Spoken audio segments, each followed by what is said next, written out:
ఇంటిని సమర్పిస్తున్న వారు తెలంగాణలో అతి తక్కువ ధరలలో మీరు కలలు కన్న ఇంటిని నిర్మిస్తున్న ఏకైక సంస్థ సన్షైన్ ఇన్ఫ్రా 9069069333.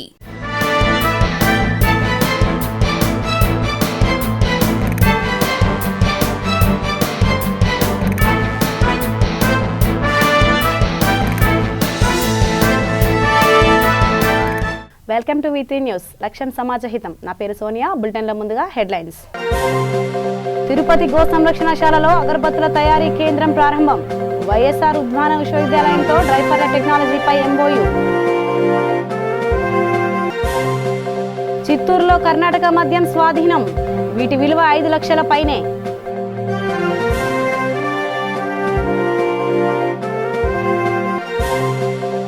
కర్ణాటకలోని మరినాయకనహల్లి వద్ద ప్రమాదం. 8 మంది అక్కడికక్కడే మృతి.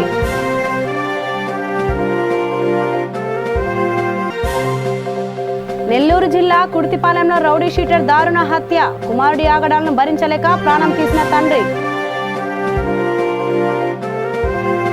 వివరాల్లోకి వెళ్తే తిరుపతి శ్రీ వెంకటేశ్వర గో సంరక్షణశాలలో ఏర్పాటు చేసిన అగరబత్తుల తయారీ కేంద్రాన్ని TTD chairman YV Subba Reddy, EO doctor KS Jawahar Reddy, MLA Bhumana Karunakar Reddy, అదనపు ఈవో శ్రీవి ఏవి ధర్మారెడ్డితో కలిసి ప్రారంభించారు. అనంతరం వైఎస్ఆర్ ఉద్యాన విశ్వవిద్యాలయంతో డ్రైవర్లతో టెక్నాలజీపై MOU కుదుర్చుకున్నారు. మల్టీ కలర్తో ఆకర్షణీయంగా రూపొందించిన సప్తగిరి మాసపుత్రికను పునః ప్రారంభించారు.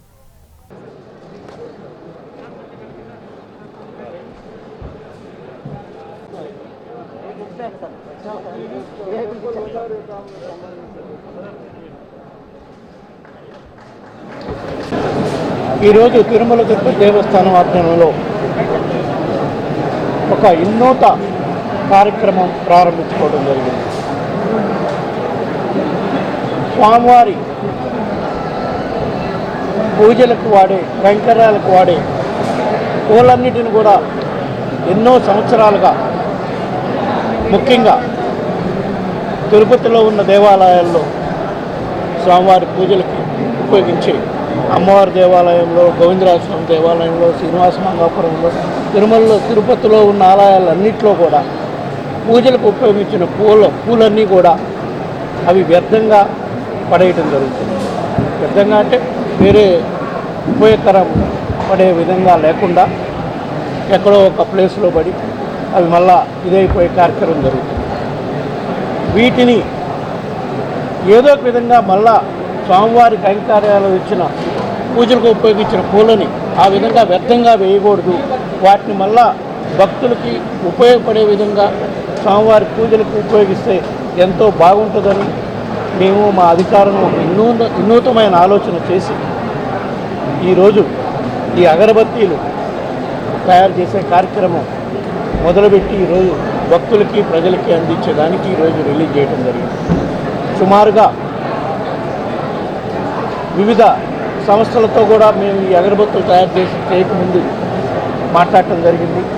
ఏ విధంగా ఈ వ్యర్థం కాకుండా వీటిని ఉపయోగపెట్టాలి, అదేవిధంగా ఏ విధంగా పరిమళాలు, కెమికల్స్ అవి వాడకుండా ఏ విధంగా దీన్ని తయారు చేసి తీసుకురావాలి అనే దానిపై వివిధ సంస్థలతో మాట్లాడి బెంగళూరుకు చెందిన దర్శన్ ఇంటర్నేషనల్ అగరబత్తులు తయారు చేసే వాళ్ళ కంపెనీతో ఒప్పందం చేసుకొని కేవలం స్వామివారి మీద ఉన్న భక్తితో ఆ కంపెనీ వాళ్ళు మొత్తం ఏ రకమైన యంత్రాలు అవసరమవుతాయో ఈ అగరబత్తులు తయారు చేయడానికి ఇవన్నీ కూడా వాళ్ళే వచ్చి ఇక్కడ స్థాపించి మనకి మొత్తం ప్లాంట్లో అన్నీ పెట్టి మ్యానుఫ్యాక్చరింగ్ తయారు చేసి ఈరోజు లాంచ్ చేసుకునేదాకా వాళ్ళ పర్యవేక్షణలోనే ఈ కార్యక్రమం జరిగింది. ఈ సందర్భంగా ఈ కార్యక్రమం నిరంతరము ఇదే విధంగా జరిగే విధంగా వాళ్ళతో ఒక MOU చేసుకున్నాం. జాబ్ వర్క్ లాగా వాళ్ళతో టైఅప్ చేసుకుని ఈ కార్యక్రమం ముందుకు తీసుకునే కార్యక్రమం చేస్తాం. అందులో ముఖ్యంగా ఈరోజు లాంచ్ చేసిన 7 బ్రాండ్స్ అంటే స్వామివారి సప్తగిరి కొండపై వెళ్తున్న చిత్తూరులో కర్ణాటక మద్యాన్ని పోలీసులు స్వాధీనం చేసుకున్నారు. మద్యాన్ని అక్రమంగా రవాణా చేస్తున్నట్టు సమాచారం అందడంతో పోలీసులు చెన్నై, బెంగళూరు జాతీయ రహదారిపై పోలీసులు తనిఖీలు నిర్వహించారు. ఈ నేపథ్యంలో 5 లక్షల విలువైన కర్ణాటక మద్యం లభించింది.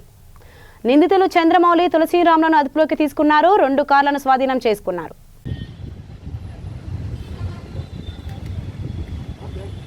కొంతకాలంగా ఈ కర్ణాటక లిక్కర్ను సప్లై చేస్తున్నటువంటి ఒక చంద్రమౌళి అని పొంగనూరు అతన్ని ఈరోజు అరెస్ట్ చేయడం జరిగింది. ఇతని మీద సుమారు ఇప్పటి వరకు 11 కేసులు ఉన్నాయి. ఒక గంగవరం పోలీస్ స్టేషన్లో మర్డర్ కేసు కూడా ఉంది. ఇతని మీద బైరెడ్డిపల్లి, పంజాణి, చిత్తూరు అలాగే మదనపల్లి ఏరియాల్లో ఇతని మీద కేసులు ఉన్నాయి. ఇతను కర్ణాటక నుంచి లిక్కర్ తెచ్చి చిత్తూరు చుట్టుపక్కల వ్యాపారం చేస్తున్నట్లుగా మాకు సమాచారం అందింది.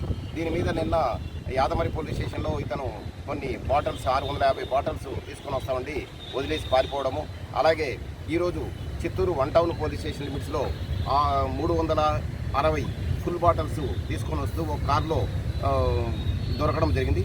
దీని మీద విచారిస్తే ఇతను కొంతకాలంగా కర్ణాటక నుంచి చీప్గా లిక్కర్ తేవడము, దీన్ని చిత్తూరు సరౌండింగ్స్లో పూతలపట్టు, పాకాల, ఈ కల్లూరు ఈ లిమిట్స్ అన్నింటిలో కూడా కొంతమందికి విక్రయిస్తున్నట్టుగా తెలిసింది. ఇతని మీద మనము యాదమర్లోనూ చిత్తూరు 1 టౌన్లోనూ 2 కేసులు నమోదు చేయడం జరిగింది.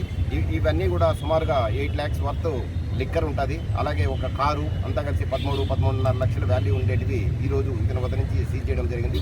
దీంతో పాటు ఇంకొక వ్యక్తిని కూడా మనము ఈరోజు అరెస్ట్ చేయడం జరిగింది, తులసిరామ్ అనే వ్యక్తిని. వీళ్ళిద్దరిని కూడా ఈరోజు రిమాండ్ పంపడం జరుగుతుంది. ఈ చంద్రమౌళి అనే అతను స్కూల్ అసిస్టెంట్గా టీచర్గా ఉద్యోగం చేసేవాడు.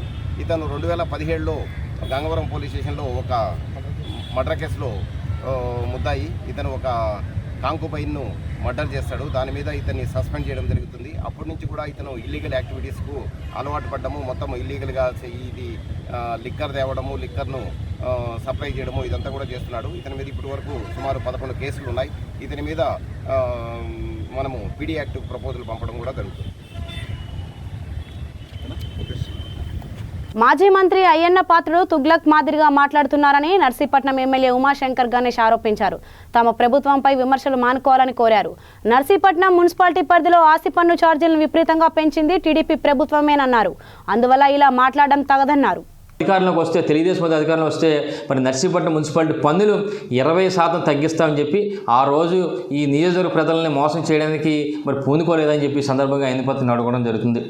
అయితే చూస్తే 5 సంవత్సరాల పాటు అధికారంలో ఉండి కూడా క్యాబినెట్ మంత్రిగా ఉండి కూడా నర్సీపట్నం పన్నులు తగ్గించలేక చేతగాక చేతులిస్తే నువ్వా నర్సీపట్నం ఆస్పత్రుల గురించి మాట్లాడతానని చెప్పి సందర్భంగా ఎన్నికలను అడగడం జరుగుతుంది. మేము అధికారంలో రాగానే పన్నులు తగ్గిస్తామని చెప్పి ఆ రోజు మాట ఇచ్చాం. ఏదైతే మాట ఇచ్చామో మాట ప్రకారం గౌరవ ముఖ్యమంత్రి శ్రీ వైఎస్ జగన్మోహన్ రెడ్డి గారు ముఖ్యమంత్రి అయిన తర్వాత మరి బొత్స సత్యనారాయణ గారు పురపాలక శాఖ మంత్రి అయిన తర్వాత ఏదైతే ఎన్నికల ముందు మాట ఇచ్చామో మాట ప్రకారం 25% రాష్ట్రంలో ఎక్కడా లేని విధంగా 20% పన్నుల్ని నర్సీపట్నం నియోజకవర్గంలో పురప్రజలపై ఉన్న భారాన్ని తగ్గించామన్న సంగతి అయ్యన్న పాత్రుడు తెలుసుకోవాలని చెప్పి ఈ సందర్భంగా తెలియపరుస్తున్నాను. ఇంకోటి అంటాడు కెపాసిటీల గురించి మాట్లాడతాడు అయ్యన్న పాత్రుడు. మా కెపాసిటీ అది, నువ్వు మంత్రిగా ఉండి కూడా నువ్వు తగ్గించలేని మేము తగ్గించాలన్న సంగతి మరి అదే మా కెపాసిటీ అని చెప్పి అయ్యన్న పాత్రుడు తెలుసుకోవాలని చెప్పి మరి మీ ద్వారా తెలియపరచడం జరుగుతుంది. ముఖ్యంగా చూస్తే ఈరోజు కేంద్ర ప్రభుత్వం వారు ఆర్థిక బాధ్యత మరియు బడ్జెట్ నిర్వహణలో భాగంగా జారీ చేసిన మార్గదర్శకాల నేపథ్యంలో మరి 15వ ఆర్థిక సంఘం మంజూరు కొరకు అర్హత సాధించుటకు నిర్దేశించిన సంస్కరణలు అమలు చేయవలసిన దృష్ట్యా రాష్ట్రంలో వివిధ నెల్లూరు జిల్లా ఇందుకూరుపేట మండలం కుడితిపాలెంలో రౌడీ షీటర్ అశోక్ దారుణ హత్యకు గురయ్యాడు. కుమారుడి ఆగడాలను భరించలేకే తండ్రి హతమార్చాడు. గ్రామంలో అరాచకాలకు పాల్పడుతున్న అశోక్ మద్యం మత్తులో నిత్యం తండ్రితో గొడవ పడేవాడు. తీరు మార్చుకోమని చెప్పినా తండ్రిపై నిన్న రాత్రి దాడి చేశాడు. దీంతో విసిగిపోయిన తండ్రి పెంచలయ్య కర్రతో కసిగా తలపై గట్టిగా కొట్టాడు. దీంతో చనిపోయాడు. హత్యకు ఉపయోగించిన కర్రను పోలీసులు స్వాధీనం చేసుకున్నారు. కేసు దర్యాప్తు చేస్తున్నామని సీఐ జగన్మోహన్ రావు తెలిపారు.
కొడుకు అశోక్ వాళ్ళ ఇంటికి వచ్చి గొడవ పడుతుంటాడు. అతని మీద రౌడీ షీటు అవి ఉన్నాయి, బయట చలువిడిగా తిరుగుతూ ఉంటాడు.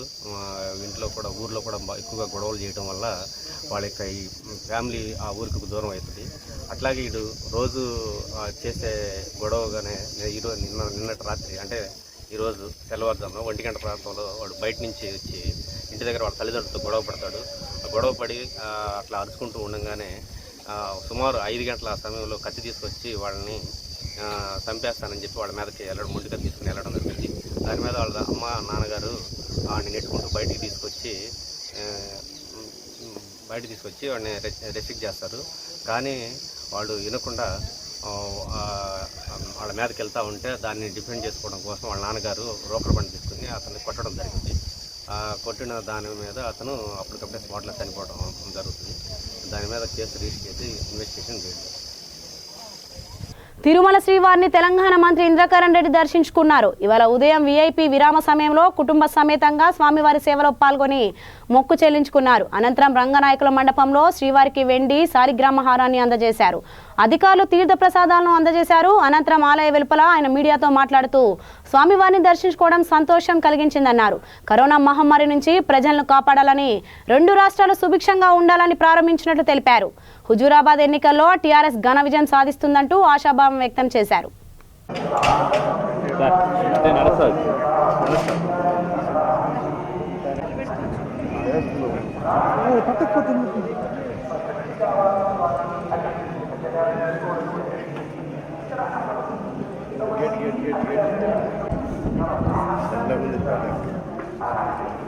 Weather is good.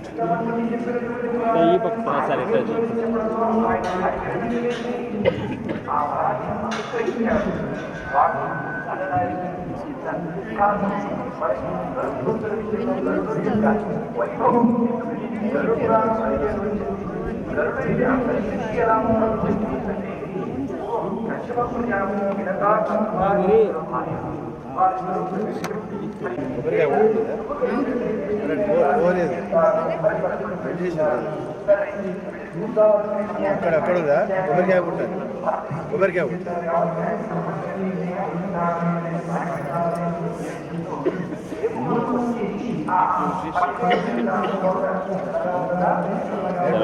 అట్లా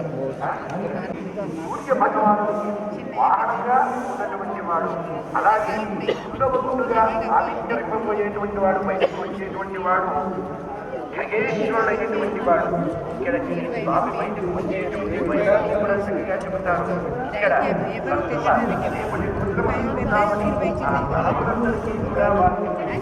తిరుమల తిరుపతి దేవస్థానము శ్రీ వెంకటేశ్వర స్వామి యొక్క దర్శనం చేసుకోవడం జరిగింది. నిన్ననే హైదరాబాద్ నుంచి ఇక్కడికి రావడము, ఇవాళ దర్శనం చేసుకొని ఆ భగవంతుణ్ణి అన్ని రకాలుగా ప్రజలందరినీ కూడా క్షేమంగా ఉంచాలి, ఆరోగ్యంగా ఉండాలి, కరోనా వైరస్ను పారదోలాలని చెప్పి మొక్కుకోవడం జరిగింది. 2 రాష్ట్రాలు సుభిక్షంగా ఉండాలని చెప్పి కోరుకోవడం జరిగింది. కానీ అంతా ఈ ఎలక్షన్ నోటిఫికేషన్ రాలేదు, ఇంకా హుజూరాబాద్ది నోటిఫికేషన్ వచ్చిన తర్వాత కార్యక్రమం 100%గా ఇప్పుడే ఉన్నటువంటి పరిస్థితుల్లో టీఆర్ఎస్ పార్టీ ఘన విజయం సాధిస్తుందని చెప్పి తెలుస్తుంది. గణేష్ చతుర్థి నేపథ్యంలో గుంటూరు జిల్లా బాపట్లలో నిర్వహించిన పూజా కార్యక్రమాల్లో డిప్యూటీ స్పీకర్ కోన రఘుపతి, ప్రభుత్వ చీఫ్ విప్ ఉమ్మారెడ్డి వెంకటేశ్వర్లు పాల్గొన్నారు.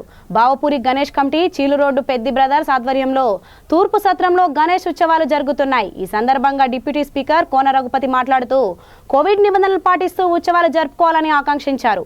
కార్యక్రమంలో వైసీపీ మండల అధ్యక్షులు కోకి రాఘవరెడ్డి, వైసీపీ నాయకులు, ఉత్సవ కమిటీ సభ్యులు, పెద్ది బ్రదర్స్ మరియు భక్తులు పాల్గొన్నారు. नमस्ते अस्तु भगवन् विश्वेश्वराय महादेवाय त्र्यम्बकाय त्रिपुरान्तकाय त्रिकाग्निकालाय कालाग्निरुद्राय नीलकण्ठाय मृत्युञ्जयाय सर्वेश्वराय सदाशिवाय श्रीमन्महादेवाय नमः।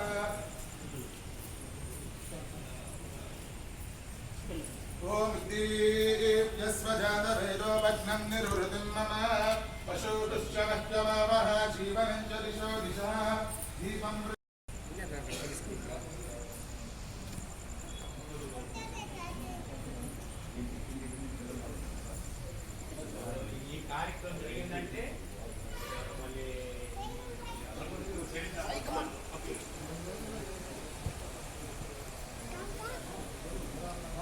हस्तवृक्षाल्या अध्यापूर्वसङ्कल्पानुसारेण पूर्वोक्तैवङ्गविशेषविष्टायां शुभातिथौ श्रीमान् श्रीमदः गोत्रः केशवानारायण माधवाय स्वाहा पुनः हस्तवृक्षाल्या अध्यापूर्वसङ्कल्पानुसारेण पूर्वोक्तैवङ्गविशेषविष्टायां शुभातिथौ श्रीमान् श्रीमदः हरिदसगोत्रोद्भवस्य रघुपतिरावदेश्वरमुद्यादेवी नाम्याः कुमारस्य निखिलनावदेयस्य सह कुटुम्बानां सह बान्धवानां सपरिवाराणां दीर्घायुष्याभिवृद्धिद्वारा यजमानस्य राजद्वारे राजमुखे सर्वदा दिग्विजय प्राप्तिद्वारा यजमानस्य वरसिद्धिविनायकस्वामी देवता संपूर्ण परिपूर्ण कृपाकटाक्षाभियोग्यता सिद्ध्यर्थो वरसिद्धिविनायक पूजां करिष्ये तत्पुरुषाय विद्महे वक्रतुण्डाय धीमहि तन्नो दन्तिः प्रचोदयात् इत्याध्यायामि ध्यानं समर्पयामि आवाहयामि अक्षतां समर्पयामि सुवर्णरत्नगर्भितसिंहासनात् समर्पयामि परिमलश्रीगन्धां धारयामि कुङ्कुमाभिलेपनं समर्पयामि पुष्पाक्षते पूजयामि ओम शुमुखाय नमः एकदन्ताय नमः कपिलाय नमः गजकर्णिकाय नमः लंबोदराय नमः विकटाय नमः विघ्नराजाय नमः धूमकेतवे नमः अनाध्यक्षाय नमः बालचन्द्राय नमः गजाननाय नमः वक्रतुण्डाय नमः सूर्पकर्णाय नमः हेरम्बाय नमः स्कन्दपूर्वजाय नमः सर्वसिद्धिप्रदायकाय नमः कुमारगुरवे नमः वरसिद्धिविनायकाय नमः नानाविधपरिमलपत्रपुष्प अक्षतपूजां समर्पयामि वनस्पत्योत्पभैर्दिव्ये नानागन्धेषु युक्तः आग्रे सर्वदेवानां दुःखो यमृदयोच्यतां वरसिद्धिविनायकाय नमः परिमलश्रीधूमाग्रापयामि నెల్లూరు జిల్లాలోని వెంకటగిరి రూరల్ మండల చింతగుంట గ్రామంలో ఇరు వర్గాల మధ్య ఘర్షణ చోటు చేసుకుంది. ఈ ఘర్షణలో పలువురికి గాయాలయ్యాయి. వినాయక నిమజ్జన సమయంలో యువకుల మధ్య చెలరేగిన వివాదమే కారణంగా భావిస్తున్నారు. క్షతగాత్రులను ఆసుపత్రికి తరలించారు. విషయం తెలుసుకున్న పోలీసులు సంఘటనా స్థలానికి చేరుకున్నారు. కేసు నమోదు చేసి విచారణ జరుపుతున్నారు. దాడి చేసి ఘటనలో క్రాంతికుమార్, శాంతికుమార్ అనే ఇద్దరు వ్యక్తులకు గాయాలయ్యాయి. దీంతో వారికి ఆసుపత్రికి తరలించారు.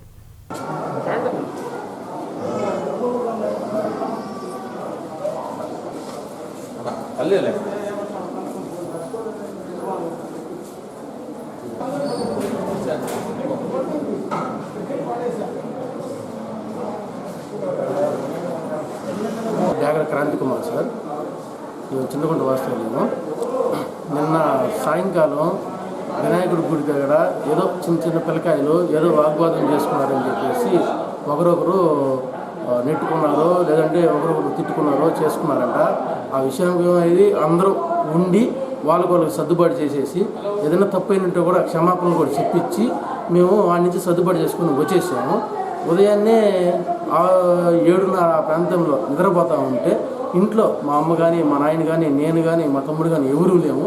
మేమందరం టౌన్లో ఉన్నాము. మా తమ్ముడు ఒకడున్నాడు, లాస్ట్ అబ్బాయి జాగ్రత్త పవన్ కుమార్ అనే అబ్బాయి. నిద్రపోతా ఉంటే మెయిన్ గేట్ని ధ్వంసం చేసి ఇంట్లోకి వచ్చి తలుపులు తీసి వాళ్ళు లాగి కొట్టి గందరగోళం చేశారు. ఈ లోపల మా అమ్మ వాళ్ళు పోతే ఆవిని కొట్టారు. మా తమ్ముడు ఏం జరుగుతుందని చెప్పి ఊర్లో పిల్లకాయలు ఫోన్ చేసి ఈ విధంగా ఇంటి మీద బట్టి దాడి చేస్తున్నారు పలానోళ్ళు, కందాల మునిశాఖర్, కందాల మునస్వామయ్య, కందాల కిష్టయ్య, కందాల మురళి, వాళ్ళ ఫ్యామిలీస్ మొత్తం 3 ఫ్యామిలీలో ఇంచుమించు వాళ్ళు ఒక 10 మంది 7 మంది 8 మంది దాకా జనాభా ఉంటారు. రాడ్లు, కర్రలు, రాయిలు, వాళ్ళ చేతుల్లో ఏదైతే ఫ్యాన్ రాడ్లు, ఇనప వస్తువులు అన్నిటితో మమ్మల్ని దాడి చేసి ఎంత రుస్తులు రా మీరు, ఎంత గొడవలు రా అని చెప్పి మా మీద పాత గొడవలు ఆల్రెడీ ఉన్నాయి. ఊర్లో ఈ మధ్య కొన్ని పార్టీల తరఫున కూడా కొంతమంది వేరే వ్యక్తి కూడా కారింపుడు కోటేశ్వరరావు ఆధ్వర్యంలోనే జరుగుతుందని నేనైతే అనుకుంటున్నాను. అతను ఉండేసి వెనకలు చేయించుండొచ్చు, ముందుకైతే రాలేదు.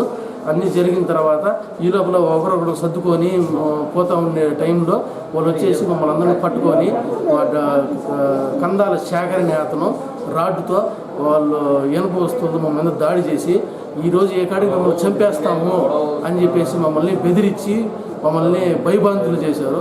మా తమ్ముడి దయ వల్ల నేను ఏదో ప్రాణాలతో ఉన్నా ఈరోజు. ఆ విధంగా జరిగింది సార్. చింతకుంట మాది. పలానా కందాల మున్సామయ్య, శేఖరు, కిష్టయ్య కొడుకు,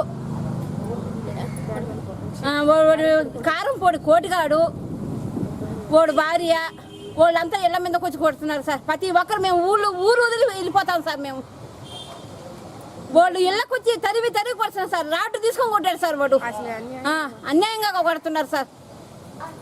కాంతిని డాగల కాంతిని శాంతిని పవన్ గారిని రవణయ్యని వాళ్ళ భార్యని మాల్ని అడ్డం వచ్చిన వాళ్ళని కూడా కొట్టినారు సార్. మేము ఆ ఊళ్ళో ఉండకుండా లేసి వెళ్ళిపోతాం సార్. మేము మా వాళ్ళ దెబ్బకి ప్రతి ఒక్క ఇంటికి వస్తున్నారు సార్. వాళ్ళు దూరి కొడుతున్నారు సార్. వాళ్ళు విశాఖలో గల్లీ రౌడీ టీం సభ్యులు సందడి చేశారు. విలక్షణ కథల్లో నటిస్తూ తనకంటూ ఓ స్పెషల్ ఇమేజ్ సొంతం చేసుకున్న young hero Sandeep Kishan career లో హిట్ మూవీగా ఈ సినిమా తెరకెక్కుతోందని యూనిట్ సభ్యులు ఈ సందర్భంగా తెలిపారు. పక్కా కమర్షియల్ చిత్రంగా గల్లీ రౌడీగా ప్రేక్షకుల ముందుకు రాబోతున్నారు. సందీప్ కిషన్, నేహా శెట్టి హీరోయిన్లుగా రూపొందిన గల్లీ రౌడీ సినిమాకి నాగేశ్వర్ రెడ్డి దర్శకత్వం వహించారు. MVV cinema, Kona film corporation సంయుక్త సమర్పణలో సత్యనారాయణ నిర్మాతగా వ్యవహరించారు. ఈ మూవీ ముచ్చట్లను విశాఖలో యూనిట్ సభ్యులు మీడియాకు వివరించారు. ఫుల్ కామెడీ కావాలనుకునే వారికి ఇదో చక్కని అవకాశమని హీరో సందీప్ కిషన్ తెలిపారు. మేము ప్రతి రోడ్లో ప్రతి చోట పార్కులని, మన యూనివర్సిటీ అని, పోర్ట్ అని అన్ని లొకేషన్స్ మేము చాలా అటు పోలీస్ డిపార్ట్మెంట్ కోఆపరేషన్ సహకారంతో, ఎఫ్డీసీ వారి సహకారంతో, అలాగే జగన్ గారి గవర్నమెంట్ వచ్చిన తర్వాత ఇచ్చిన కొత్త దీంతో జీవో వల్ల మాకు సింగిల్ విండో పర్మిషన్, ఒకే ఒక్క లెటర్, ఆ లెటర్ తోటి మేము ఆల్ ఓవర్ వైజాగ్ చుట్టుపక్కల ప్రాంతాల్లో షూటింగ్ చేసుకున్నాం. గల్లీ రౌడీ సినిమాకి వచ్చేటప్పటికి సందీప్ కిషన్ మొన్నే నాగేశ్వర రెడ్డి గారు సందీప్ కిషన్ కాంబినేషన్లో తెనాలి రామకృష్ణ అనే ఒక కమర్షియల్ ఎంటర్టైనర్ వచ్చింది. అది అయిన వెంటనే సందీప్ కిషన్ని ఇదేంటి కథను పంపించాను మా దగ్గరికి. అంటే మేము యాక్చువల్గా అప్పుడు మేమిద్దరం వేరే ప్రాజెక్ట్ చేయాలా, ఏం చేయాలనే ఒక చర్చలో మేము స్టోరీ డిస్కషన్లో ఉన్నాం ఆల్రెడీ, నేను నాగేశ్వర రెడ్డి గారు. ఆ స్టోరీ వినిపించాలి ఎంవీవీ గారికి. అదే టైంలో సందీప్ ఒక స్టోరీ పంపిస్తే ఆ స్టోరీ విన్న ఒకే ఒక్క సిట్టింగ్లో ఎక్స్ట్రాడినరీ అని చెప్పి వెంటనే నెక్స్ట్ డే టికెట్ వేసి హైదరాబాద్ నుంచి పంపిస్తే ఎంపీ గారు విని ఆయన కూడా ఒక్క సెకండ్ కూడా ఆలోచించారు, అద్భుతంగా ఉంది సార్ అని. ఇలాగ మేము కథ విన్న with in 1 month shooting start చేసాం వైజాగ్లో. అంటే గల్లీ రౌడీకున్న ఆ కథకున్న పవర్ అది అని మీకు చెప్పాలన్నదే నా ఉద్దేశం ఇందులో. అంటే ఎంటర్టైన్మెంట్, నేను నాగేశ్వర రెడ్డి గారు మేమిద్దరం దేనికైనా రెడీ అని ఒక బ్లాక్ బస్టర్ కాంబినేషన్. అప్పుడే అది 18 కోట్లు షేర్ చేసింది. ఏం సార్, 18 కోట్లు ఓన్లీ థియేటర్కి చేసింది. అంత పెద్ద హిట్. ఆ తర్వాత మళ్ళీ మేము రైట్ సబ్జెక్ట్ దొరికితే చేద్దాం అన్న మూమెంట్లో మాకు దొరకడం, సందీప్కి ఈ సందర్భంగా థ్యాంక్స్ చెప్తున్నాం మేము. ముఖ్యంగా నేను మన కోన వెంకట్ గారు, మా మిత్రులు కోన వెంకట్ గారు కలిసి గతంలో ఒక 5 సినిమాల వరకు మేము నిర్మించాం. అందులో కొన్ని సూపర్ హిట్లు, బ్లాక్ బస్టర్స్ ఉన్నాయి, కొన్ని యావరేజ్ సినిమాలు ఉన్నాయి. ఏది కూడా ఫెయిల్యూర్ మూవీ ఏది ఇంతవరకు లేదు మా దగ్గర. అదేవిధంగా ఈరోజు మొత్తం విశాఖపట్నం ఎగ్జిక్యూటివ్ క్యాపిటల్గా రాబోతున్న నేపథ్యంలో ఆంధ్రప్రదేశ్లో అన్ని రకాల అనుకూలమైన ప్రదేశాలు విశాఖపట్నంలో ఉన్నాయనే ఉద్దేశంతో ఇక్కడ ఒక సినిమా పూర్తి స్థాయిలో ఇక్కడ సినిమా నిర్మించాలి. నేను ఇక్కడ ఎంపీగా ఉన్నాను, మనం విశాఖపట్నానికి మనం ఆ రకంగా కూడా ముందుకు తీసుకెళ్లాలనే ఉద్దేశంతో మిత్రుడు కోన వెంకట గారితో మాట్లాడటం, కోన వెంకట గారు కథ కోసం మేము కొన్ని కథలు మనం వినటం, ఆ కథల్లో కొన్ని మనకి అనుకూలంగా లేకుండా ఉండటం వలన ఒకరోజు మళ్ళీ కోన వెంకట గారు ఫోన్ చేసి ఇలాగ ఒక మంచి కథ ఉంది మీరు వినండి అని ఒక అతన్ని రైటర్ని ఇక్కడ పంపించడం. బాలు, అతని పేరు భాను. ఆ అబ్బాయి వైజాగ్ అబ్బాయి, రైటర్ కూడా, ఇక్కడ పుట్టి ఇక్కడ పెరిగిన అబ్బాయి. ఆ అబ్బాయి హైదరాబాద్లో ఫిల్మ్ ఇండస్ట్రీలో సెటిల్ అయ్యాడు. ఆ అబ్బాయి రాసుకున్న కథను ఇక్కడ పంపించడం, సందీప్ కిషన్ గారిని కోన గారి దగ్గర పంపిస్తే కోన గారిని నా దగ్గర పంపించారు. విన్న అతను చెప్పిన 2 గంటల్లో, నేను మామూలుగా మన టైం తక్కువ కాబట్టి బాబు నువ్వు 1 hourలో కంప్లీట్ చేయమని చెప్పాను. కానీ అతను 2 గంటలు కథ చెప్తే 2 గంటల టైం నాకు తెలియలేదు అసలు. 2 గంటలు అయిపోయిన తర్వాత వెంటనే సరే ఓకే ఇది సినిమా చేస్తున్నామని చెప్పేసి వెంటనే ఓకే చేసి కోన గారికి చెప్పి మొదలు పెట్టడం జరిగింది. మొదలుపెట్టిన తర్వాత సింగిల్ షెడ్యూల్ ఆల్మోస్ట్ డిసెంబర్ 28వ తారీఖున డిసెంబర్ 3rd వీక్ డిసెంబర్ 14 మొదలుపెట్టాం. ఫిబ్రవరి 14 కల్లా షూటింగ్ కంప్లీట్ చేసాం. అంటే 2 monthsలో 52 రోజులు షూటింగ్ చేసాం. మధ్యలో 1 week gap, non stop schedule almost complete చేసాం. ఇప్పుడు విశాఖపట్నంలో షూటింగ్కి ఎంత అనుకూలమైన ప్రదేశాలు ఉన్నాయి, ఎంత అందమైన లొకేషన్స్ ఉన్నాయి, ఎంత కంఫర్టబుల్గా చేయగలం అనేది మీకు అందరికీ కూడా ఈ రకంగా మనం తెలియజెప్పాలి. అదేవిధంగా హైదరాబాద్లో షూటింగ్ చేస్తే వాళ్ళ లొకేషన్ ఛార్జెస్ కానీ అక్కడ హెరాస్మెంట్స్ కానీ అక్కడ లోకల్ ఇబ్బందులు కానీ చాలా ఎక్కువగా ఉన్నాయి. చాలా ప్రొడ్యూసర్ చాలా ఇబ్బందులు పడుతున్నారు. అదే వైజాగ్లో అంతా ఒక ఫ్రెండ్లీ వాతావరణంలో ఇక్కడ డిపార్ట్మెంట్స్, పోలీస్ డిపార్ట్మెంట్ కానీ, గవర్నమెంట్ డిపార్ట్మెంట్స్ కానీ, అదేవిధంగా మున్సిపల్ పార్క్స్ కానీ ఇది కానీ చాలా కోఆపరేటివ్గా అందరూ చేయడం జరిగింది. గల్లీ రౌడీ సినిమా 50 రోజులు వైజాగ్లో షూట్ చేయడం జరిగింది. ముందుగా వైజాగ్ ప్రజలకి ధన్యవాదాలు తెలుపు. అనంతపురం జిల్లా తాడిపత్రి నందలపాడులోని అంగన్వాడీ సెంటర్లో ప్లాస్టిక్ బియ్యం కలకలం రేగింది. చిన్నారులకు పంపిణీ చేసిన వాటిలో ప్లాస్టిక్ బియ్యం ఉండడంతో తల్లిదండ్రులు ఆందోళనకు గురయ్యారు. ప్లాస్టిక్ బియ్యం కల్తీ ఉండడంతో చిన్నారులు తల్లిదండ్రులు మున్సిపల్ చైర్మన్ జేసీ ప్రభాకర్ రెడ్డికి సమాచారం అందించారు. ఇందుకు సంబంధించి అధికారులు కాంట్రాక్టర్లపై కోర్టులో ఫిర్యాదు చేస్తానన్నారు.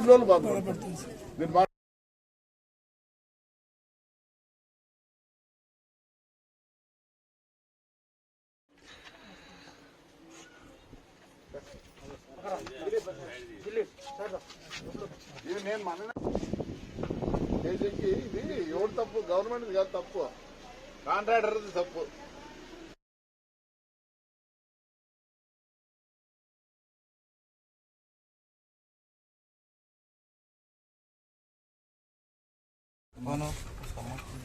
ఎక్కడి నుంచి వచ్చినాయి?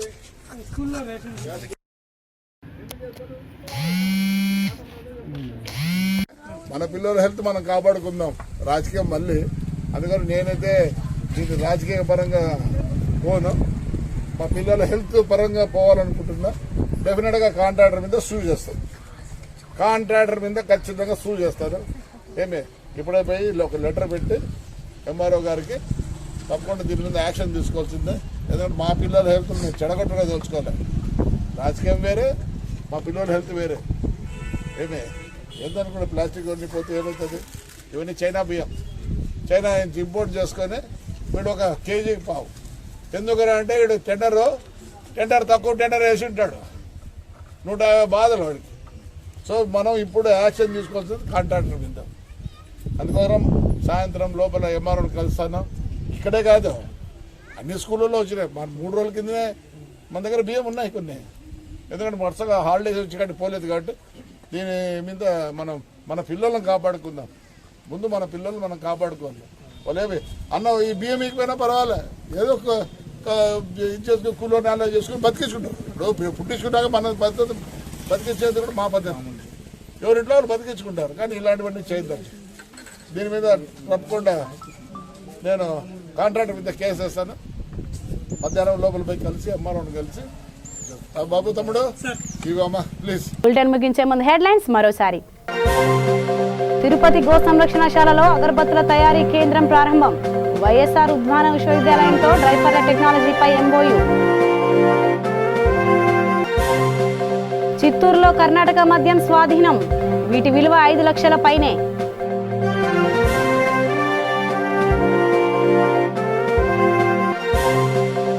కర్ణాటకలోని మరినాయకనహల్లి వద్ద ప్రమాదం. 8 మంది అక్కడికక్కడే మృతి.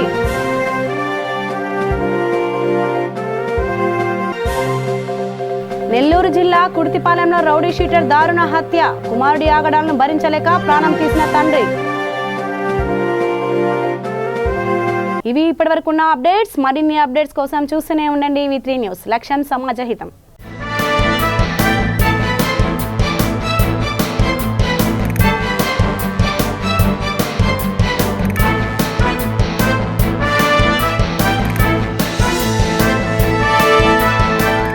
బులెటిన్ ని సమర్పిస్తున్న వారు తెలంగాణలో అతి తక్కువ ధరలలో మీరు కలలు కన్న ఇంటిని నిర్మిస్తున్న ఏకైక సంస్థ సన్షైన్ ఇన్ఫ్రా 9069069333.